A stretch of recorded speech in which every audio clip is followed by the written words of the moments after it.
Hello everybody and welcome to the video. As you may have seen from the title, I actually created my own category for speedrunning because I'm not good at the actual game.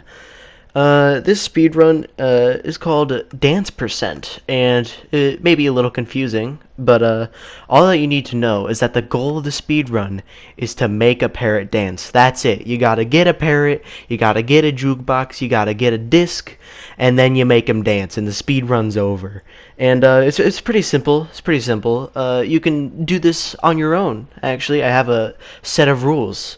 First of all, you need to create a survival world on any difficulty with a random seed, no set seeds. And then you go ahead and start up your world, and the run actually starts, the timer starts, when you're able to take control of your character. And the run will end as soon as you see your parrot dancing on screen. He has to be on screen for the timer to count. Alright, so now you got the rules for the speed run. Now you can go do one for yourself. Go ahead and make a parrot dance as fast as you can. Alright, now to explain what's going on here, first thing, start off, I spawned in a jungle, which is really important because for some reason, jungles are extremely rare, and it's usually what kills most of my runs on this, is trying to find a jungle, because parrots can only spawn in jungles. And the first thing that I'm going to do here is mine a bunch of stone so I can make stone tools, just so that way I can get around the world a little bit faster. And I'm going to need a stone pickaxe later to go ahead and get some iron. So, yeah. Alright, so I'm not going to be talking for this entire run, obviously. It's like, what, like almost 16 minutes long or something like that. For most of it, I'm going to be silent, but I'll have timestamps in the description for when I talk and when important things happen, just so you can know what's going on. Alright, so just a heads up, my controller has a little bit of a problem with it. Every once in a while, it'll scooch a little bit to the right when I'm looking at my inventory or at the crafting menu, and you'll see that quite a bit. I think right here, you'll see it for a second. Right there, yeah. It does that a lot, and it's pretty annoying, but there's not much you can do about it because it's a controller issue. It's not like a game thing. So, yeah, there's a lot of stuff that you can improve on with this run for sure. So go ahead and do your own runs. Be sick, guys. It'd be awesome. We have so many runs of dancing parrots. Who doesn't like dancing parrots? Anyways, you see me getting a bunch of gravel, and of course I'm really dumb, so I go underwater, which means I mine it slower. And what I'm trying to do here is get flint for flint and steel, so that way I can get cooked food from animals instead of raw food, which increases the amount of food that you get and decreases the amount of time that you spend smelting it. So yeah, but I don't think I really use it in this run because there's watermelons, which end up working throughout the entire run. So yeah, we don't have to really worry about food. And yeah, you can see me instantly placing gravel because that is not a good block to use for, like, you know, running on and jumping on and trying to build with because of it falling and everything. So yeah. And we go right down in this cave for a second, grab some iron, and since we need diamonds, I keep trying to go down to see if we can find some early on, but unfortunately the cave ends and I spent a really long time trying to get back up here. And again, I'm really bad at moving because I'm on controller and I'm stupid. So yeah, it's pretty cool.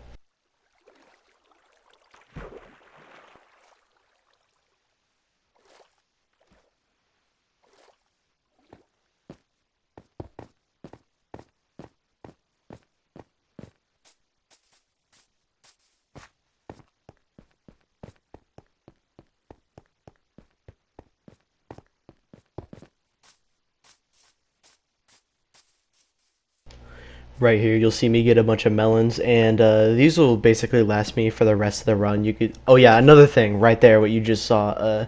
Whenever this game saves on a console, I don't know if it's on Xbox, but on PlayStation especially, it likes to lag really bad. And yep, there I go, get my parrot. So we got the parrot, and now all we need is the jukebox and the discs. And to explain how I get the disc, there are two ways to get discs in the game. Either you can go into a dungeon with a spawner, and there's a chance that a disc will spawn in the chest in the spawner, and that's way faster than the second way to get them. But I end up having to do that in this run, and you'll see that later. But you have to have a creeper get killed by a skeleton. to have a chance to drop it. I don't know what the chance is, but every time that I've done it in these runs, I pretty sure I get it first try every single time. So it might be 100%. I'm not sure, but yeah, it's pretty cool. It's the best way to get dis in the game, and the only way to get dis if you don't have any dungeons in your world. If you're like in a in one of the old versions of the world, and I don't know if it's here, but at some point you will hear my parrot making noises like the creepers do, and it constantly is freaking me out. And it's really weird. I'm pretty sure that it's supposed to be like, oh yeah, when you hear a creeper once, when your parrot hears a creeper once, or it hears enemies, it'll constantly remake sounds. But it's really annoying and it's really subtle. So I'm just gonna let it be a little bit quiet so you can hear some of those. But just know that it's all the hissing like that, you can hear it, but all that's fake. That's all my parrot being a dumb idiot and making me think that I'm in danger.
So at this point, I start heading down deeper into the cave to try to find diamonds. It's all I need, other than the music disc, is the diamond for the jukebox. And so that's what I'm doing here, as you can see. And unfortunately, I do not actually find diamonds until I start heading back up. So unless if you want to watch the whole thing, which I'm sure that a lot of people don't want to watch me going through a cave with nothing in it, you could just skip to the next part where we start heading up to get the disc.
Now here's where I start heading up to the surface.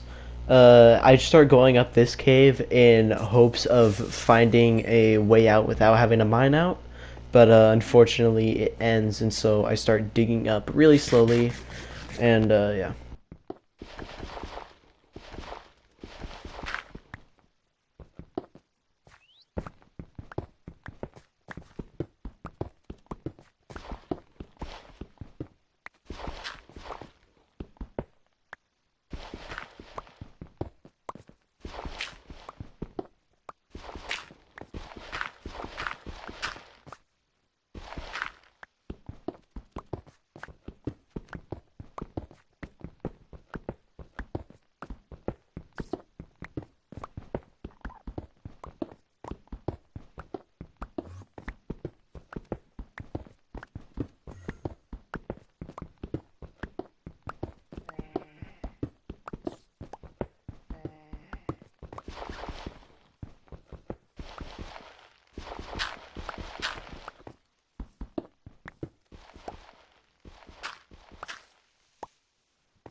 Alright, so fortunately, as I come up here, it actually ends up being nighttime, which is exactly what we want. What we need to find is a creeper and a skeleton to go ahead and get the kill on the creeper to drop the disc. So there is a certain method that you can actually use to get creepers down to really low health so a skeleton can one-shot them, and I don't think I showed here because there's way too many mobs that I have to kill, and it ends up being really annoying, and yeah, unfortunate. But here's the strategy of how you get the creeper to low health. Basically, you hit it you hit it 2 times with an iron sword and then once with an iron pickaxe, and it should be, I don't know if it's half a heart, but it's at least low enough to get one shot every single time by a skeleton. And you can see right there, I see the skeleton behind me. If you didn't see that, it was just a little bit of white for a second, and so I'm walking back here to try to get the skeleton closer to the creeper so we can shoot it. But of course, there's like 300 mobs, and there's bamboo everywhere, and the skeleton gets lost, and I don't know what's going on, and everything sucks. Anyways, I end up going up the hill to search for the skeleton, and I see him, and he's way farther away than I saw back when he was on the ground. We walked a really far ways. And as I come back to the creeper, I see there's one zombie next to him, which is really annoying because not only do zombies take hits for the creeper, but if the skeleton does hit the zombie, then it'll start attacking the skeleton and killing the skeleton, and the skeleton will attack it and it won't kill the creeper. And yeah, now there's a bunch of zombies, and it just gets really bad, and the creeper ends up exploding because I can't move away because of the vines and whatnot, and we have to go find another creeper. And yeah, right there you can see zombie and skeleton fighting, no creepers being murdered, which is a big problem when you're trying to kill creepers specifically. So anyways, I start searching for another skeleton and creeper, and I find the skeleton right off the bat, and I start to try to find a creeper, and little do I know there's a creeper right around this corner which almost explodes, but fortunately it doesn't. I'm able to get the 2 hits with the sword, 1 hit with the pickaxe, and now it's at half a heart, whatever. And it walks in front of the skeleton, the creeper's in the perfect spot, and he somehow misses really bad right there, but then he does hit it. I grab the disc, and all I need now is a diamond to make the jukebox, and I could either look in a cave, but I've already looked in a cave that's nearby and I saw no diamonds, and so I decided to dig straight down just to try to strip mine and find one as fast as possible. And it takes a second to go through this coal. I believe we're mining here for a little bit. Yep, and we drop into a cave. I try to find a place that's lower, but I don't. But fortunately, I choose this little corner to mine. And as I get down to the level that I want to strip mine, I actually do incredibly somehow. If I could dig through this stupid dirt, I do actually find what I need right off the bat. It's like literally right there as soon as I get here. And now this is where I do a little bit of a dumb. Uh, you see, I'm gonna craft the jukebox just like that, and now I can literally win right now. But What I didn't know was that the parrot could actually just dance on your shoulder. I thought that he had to be off of you to be able to dance, but of course I'm just an idiot, and I don't really know how the stuff works in this game. This is actually the first successful attempt at all, and it actually ended up being way faster than any of my other attempts by far. And yeah, you can see I'm trying to get like open space so that way the bird can jump off my shoulder, and it's kind of dumb. I could literally just win, and eventually I'm just like, you know what, whatever, I'll do it now. And I put the disc in, and boom, right there. The challenge is done. The bird is dancing. The speed run is over. So anyways, due to the limitations of Share Factory, I'm not actually able to put up a live timer, but the run starts at exactly 37 seconds and ends at 17 minutes and 18 seconds, which means that the run is 16 minutes and 41 seconds for our final time. If you guys want to go ahead and make your own speedrun of this, it's pretty cool. And yeah, I hope you enjoyed Dance% speedrun of Minecraft.